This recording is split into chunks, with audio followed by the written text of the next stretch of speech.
इस प्रश्न के प्रथम भाग वाले वीडियो में हमने देखा था कि विकल्प ए सत्य है। अब देखते हैं कि क्या विकल्प बी, सी और डी सत्य हैं या नहीं। आइए पहले विकल्प बी को देखते हैं, जो कि पूर्णांक यानी आर्ग्यूमेंट के बारे में है। मैं इसे यहां पुनः दूसरे रंग में लिख लेता हूं। z घटा z1 का पूर्णांक बराबर z घटा z2 का पूर्णांक। अब हम इसके बारे में थोड़ा सोचते हैं। हम पहले ही सरल कर चुके हैं कि z घटा z1 बराबर t गुणा कोष्ठक में z2 घटा z1 है। इसलिए हम कह सकते हैं कि ये t गुणा कोष्ठक में z2 घटा z1 के पूर्णांक के समतुल्य यानी इक्विवेलेंट है।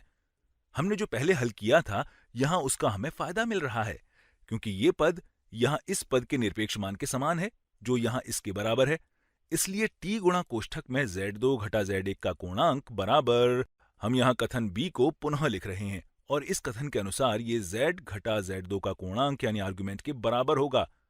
और हम z घटा z2 का मान यहां निकाल चुके हैं। असल में इसका मान यहां इसके बराबर है। अब हम इसे पुनः इसके बराबर लिख सकते हैं। आइए यहां थोड़ा जगह बना लेते हैं और यहां से 1 घटा टी का गुणनखंडन करते हुए यहां 1 घटा टी गुणा कोष्ठक में z1 घटा z2 का पूर्णांक लिखते हैं।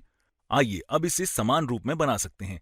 इसके लिए हम यहां और यहां ऋणात्मक 1 से गुणा करते हैं। चूंकि हम ऋणात्मक 1 से 2 बार गुणा कर रहे हैं, इसलिए संख्या में कोई भी परिवर्तन नहीं होगा। अब हम इसे इस प्रकार लिख सकते हैं, t घटा 1 का कोणांक। चलिए इसे थोड़ा अच्छे से लिखते हैं। तो यहां कोष्ठक में t घटा 1 का कोणांक गुणा कोष्ठक में z2 घटा z1 का कोणांक है। इसके बारे में सोचते हैं और हमें ध्यान रखना है कि हमने यहां और यहां ऋणात्मक 1 से गुणा किया है। अगर हम दो अलग अलग चीजों को ऋणात्मक 1 से गुणा करते हैं, तो ये ऋणात्मक 1 से 2 बार गुणा करने के समतुल्य होता है। इसलिए हम कह सकते हैं कि हमने यहां सिर्फ 1 से गुणा किया है, जिससे इन दोनों को बदलने में सक्षम हो सकें। आइए देखते हैं कि क्या यह सत्य है कि t गुणा कोष्ठक में z2 घटा z1 का पूर्णांक t घटा 1 गुणा कोष्ठक में z2 घटा z1 के पूर्णांक के समान है। इसके बारे में थोड़ा सोचते हैं और एक आर्गन आरेख यानी आर्गन डायग्राम बना लेते हैं। यहां ये काल्पनिक अक्ष है और ये वास्तविक अक्ष है। अब हम सदिश यानी वेक्टर z2 घटा z1 को आलेखित करते हैं। मान लेते हैं कि ये सदिश z2 घटा z1 है।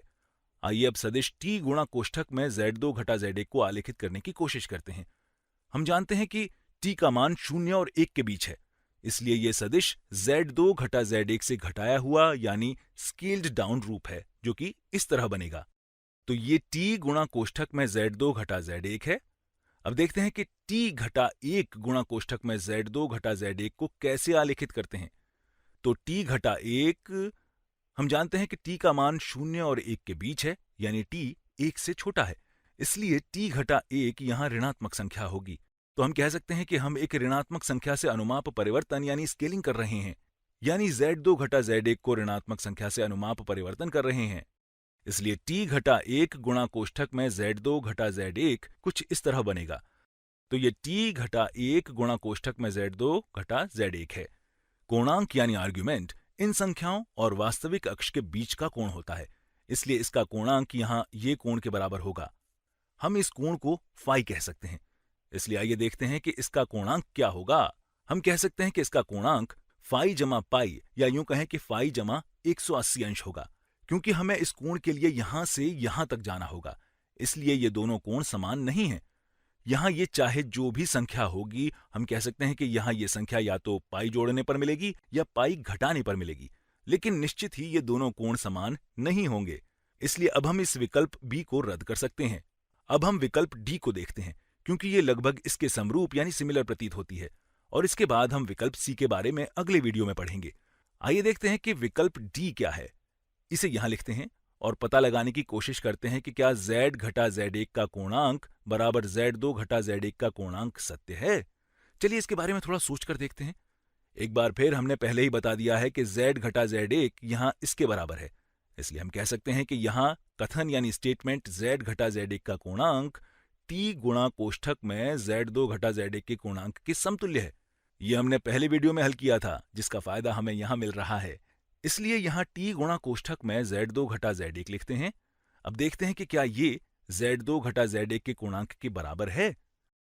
इसके लिए हम फिर से आर्गन आरेख बनाते हैं। नहीं, चलिए हम इसी आर्गन आरेख से काम चला लेते हैं।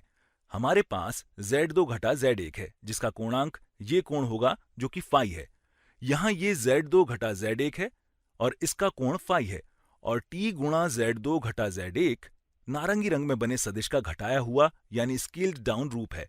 यहां स्पष्ट है कि T धनात्मक है, इसलिए दोनों सदिश की दिशा समान होगी, और ये इस सदिश का घटाया हुआ यानी स्केल्ड डाउन रूप है।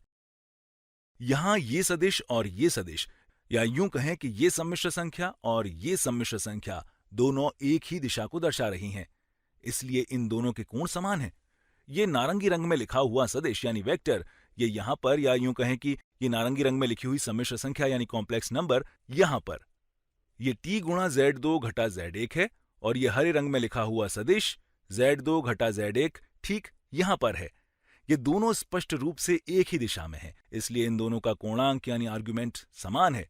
तो हम कह सकते हैं कि विकल्प डी सही है।